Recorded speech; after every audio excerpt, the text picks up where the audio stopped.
It takes nothing but a quick Google search to see that Ty Simpson is the biggest quarterback name in college football right now.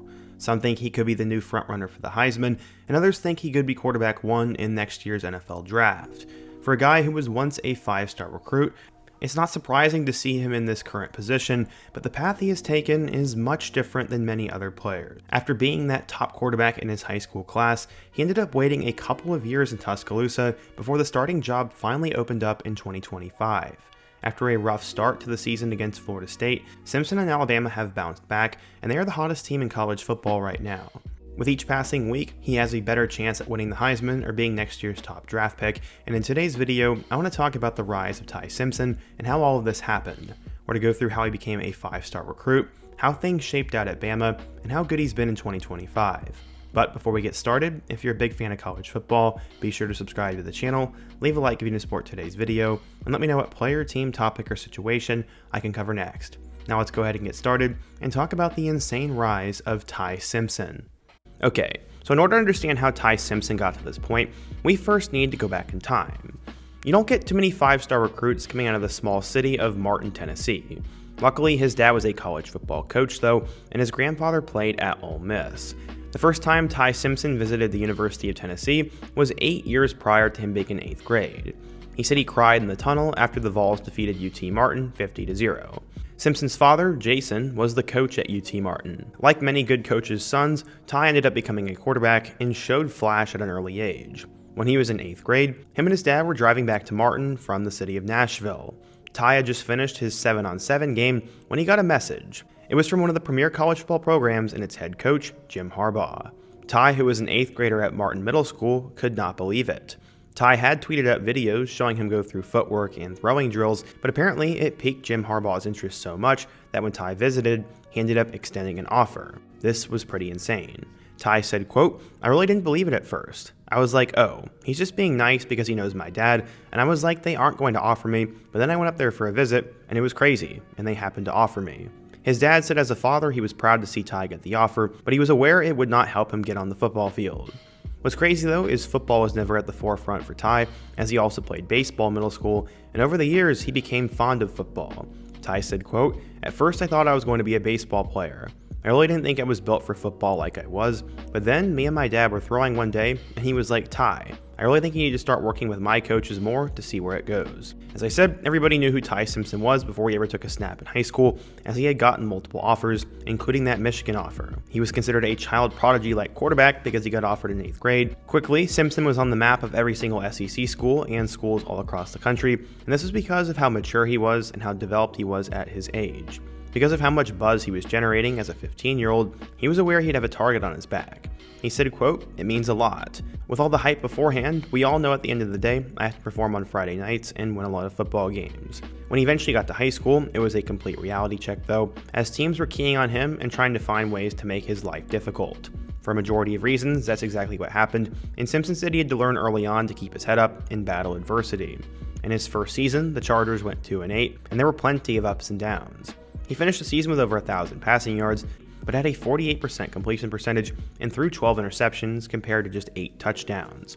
By the time he was a junior though, things got a little bit better, as he ended up throwing for 1,900 yards with 20 touchdowns, while also rushing for over 300 yards and 7 more scores. Eventually, with offers everywhere, he would have to make a decision. But things were difficult. There was a recruiting dead period due to everything going on in the world, and he said, quote, "It is a struggle. I don't want to go in making a blind decision in probably the biggest decision of my life. I hope the NCAA looks at it and decides that we need to allow certain people or a certain amount of people to go on visits." Finally, as a senior, Ty put it all together as he threw for 3,000 yards, 44 touchdowns, and ran for 1,200 yards and 15 touchdowns. Not only that, but he also won a state championship, and he was seen as the top quarterback in his class, and every school in the nation wanted him. At this time, I was a year into doing YouTube, and I remember when Ty Simpson was actually making his commitment in 2021. Where was he going to go? Well, there were a couple of options. His head coach in high school was a guy by the name of Jared Neal, and he was aware of how special of a moment this was, as there's only 500 people in this town. They had produced exactly 4 Power 5 football players in its history, and they all had made the 5-hour drive to Knoxville. The Vols were expected to land him, but this was all before Jeremy Pruitt was fired. Ty said, quote, "I honestly was a lean towards Tennessee throughout most of the recruiting process, and I would say I thought about going there because of the relationships I had and how comfortable I was with the people there." From there, Simpson's recruitment became an Alabama and Clemson race, and he eventually chose the Crimson Tide over the Tigers and the Volunteers. Neal said he had a gut feeling it would be the Tide, and it was confirmed before he reached for the hat. Simpson said he made his decision Thursday night in an interview with CBS Sports, and his high school coach said, quote, "I knew it was Alabama because he was talking to Coach Saban last night." Neal ended up playing quarterback for his father and had a lot to say about what made Ty special. He said he was the most talented player and the hardest worker on the team. So why Bama? He said, quote, "Whether I start my freshman year or my fifth year senior year, I don't really care. It's just the fact I get to go down there and learn from the best coach of all time." He was one of 3 5-stars in Alabama's recruiting class, alongside both Jeremiah Alexander and Jahad Campbell. Some were worried about his level of competition, though, but scouts were not. According to 24/7 Sports, Ty Simpson was a 5-star recruit, the number 3 quarterback, and the 26th best player in the class of 2022. So, how would Ty end up doing in Tuscaloosa? Well, let's take a look. Okay, so when Ty arrived at Alabama, he would be sitting on the bench. In 2022, he'd sit behind Bryce Young, who ended up becoming the number 1 overall pick, and then in 2023, he'd be stuck behind Jalen Milroe. He ended up playing very sparingly throughout his first few years at Alabama, as let's go back to 2022 first. He was given a lot of hype, obviously, but he was just never going to see the field because of Bryce, and then Jalen was the natural backup, so when Bryce got hurt, Jalen was the guy who was thrown in.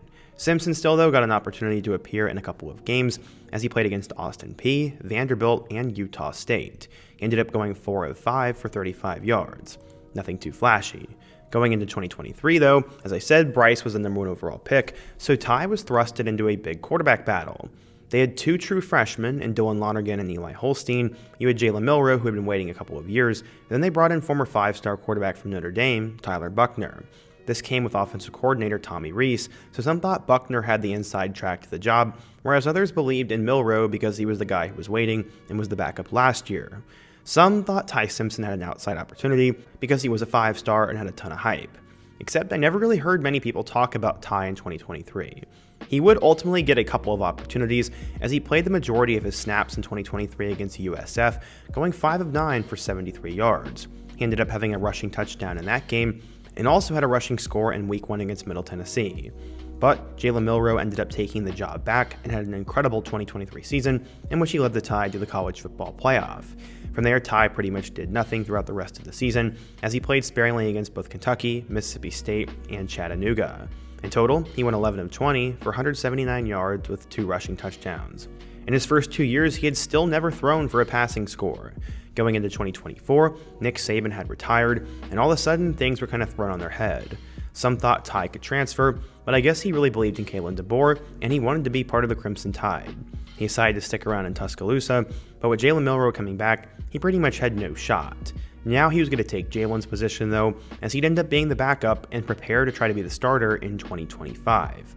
This past season, Ty ended up playing a little bit, as he went 14 of 25 for 167 yards and 1 rushing touchdown, which came in Week 1 against Western Kentucky. He also ended up having an embarrassing moment, as he had a huge run but dropped the ball before crossing the goal line. That was kind of sad. But even though Jalen Milroe was absolutely horrible in that game against Oklahoma, Ty never got an opportunity to play in that one, and now all of a sudden, he's going to be the guy in 2025. At least that's what pretty much everybody is saying. In a world in which the transfer portal has become rampant and players give up quickly, Ty, I think, knows his time has finally come, and he has been preparing for 3 years. I'm really high on this guy because I think he has a lot of character, and I love how he has stuck around. He was a 5-star and a child prodigy, and instead of acting like a spoiled brat, he's instead waited his turn, gotten better, and tried to be a better leader. That's why I think Ty could end up being one of the better quarterbacks in the SEC next year, and definitely has what it takes to get Alabama football back. No one's saying that the Tide have fallen off, but last year didn't exactly go according to plan. Some are a little bit skeptical of Kalen DeBoer right now, but Ty is exactly the kind of guy that I would want as my quarterback. He's patient, he's waited his turn, and he has plenty of talent. He's got a good arm, he's got good size, he's athletic, and can command the team. Do I think he'll put up crazy numbers like Bryce Young? Probably not. Will he probably make the plays that they need to win? I think so. And when DeBoer came in, the Alabama quarterback room shifted a lot, as Eli Holstein transferred to Pitt and became a starter. Dylan Lonergan ended up spending 1 more year there before he now transferred to Boston College. Julian Sayin ended up transferring to Ohio State. And now, currently, the Tide have 3 big-time quarterbacks in the room. You have Ty, who's going to be the front runner, then you have Austin Mack. Austin Mack was a late riser in the class of 2023 and ended up transferring to Bama alongside Kalen DeBoer. He's super lanky and has a ton of potential, but I'm not quite sure if he's polished enough to win the job, and I don't know if he'll ever actually start a game for the Tide. Behind him, you have Keelan Russell, who's actually one of the most highly rated quarterbacks we've seen in years. After originally being committed to SMU, Russell absolutely blew up, and some think he'll be better than Bryce Underwood. The first few minutes of the video that you've heard so far are from my feature I did on him back in the month of February, and now Simpson in 2025 has become one of the biggest names in college football. After a slow start against Florida State, Simpson has completely changed the narrative. Against the Seminoles, he went 23 of 43 for 254 yards and 2 touchdowns, but most notably, he just looked frazzled and not ready for the moment, ended up losing to Florida State, which was really bad for them. But since then, Simpson has nearly been perfect. He had 3 touchdowns against Louisiana Monroe, 4 touchdowns against Wisconsin, and then played a really good game on the road against number 5 Georgia. The Tide ended up playing spoiler in that one, and Simpson combined for 3 touchdowns and 276 yards. He would not throw his first interception until a game against number 16 Vanderbilt, and in that matchup, he still had 340 yards and 2 touchdowns and helped them defeat the number 14 ranked Commodores. Then, after that, he continued to get better, as against number 14 Mizzou on the road, he played a really good game, having 200 yards and 3 touchdowns in a near impossible 4th and 8 conversion. Simpson just made the plays that Bama needed in order to win, and that's sort of what he's doing right now. He's beating ranked teams and putting up a lot of great film for NFL scouts to watch. Simpson has quietly taken over the country and now has a chance to be the Heisman frontrunner, and some are even saying the top quarterback in the country for the 2026 NFL Draft. As other players like Drew Aller and Cade Klubnik continue to fall, Ty Simpson continues to rise. This past weekend against number 11 Tennessee, he ended up throwing for 253 yards and 2 touchdowns, and they would beat the Vols 37-20. Alabama right now is absolutely surging, and a big reason for that is Ty Simpson. They're ranked number 4, 6-1, and on path to winning the SEC. Simpson's now getting a ton of NFL draft attention, and it's really cool to see. He took a path that most 5-star quarterbacks don't, as he waited his turn, and it is honestly very refreshing to watch. I wish nothing but success for Ty the rest of the season, and we'll see how he does. But what do you guys think? If you're a Bama fan, what do you think of Ty Simpson? How do you guys think he'll do in the NFL? And which player should I do a spotlight on next? Be sure to let me know down below, leave a like if you want to support today's video, subscribe if you're new, and check out one of the videos on the end screen. Hope to see you guys again soon, but until next time, peace.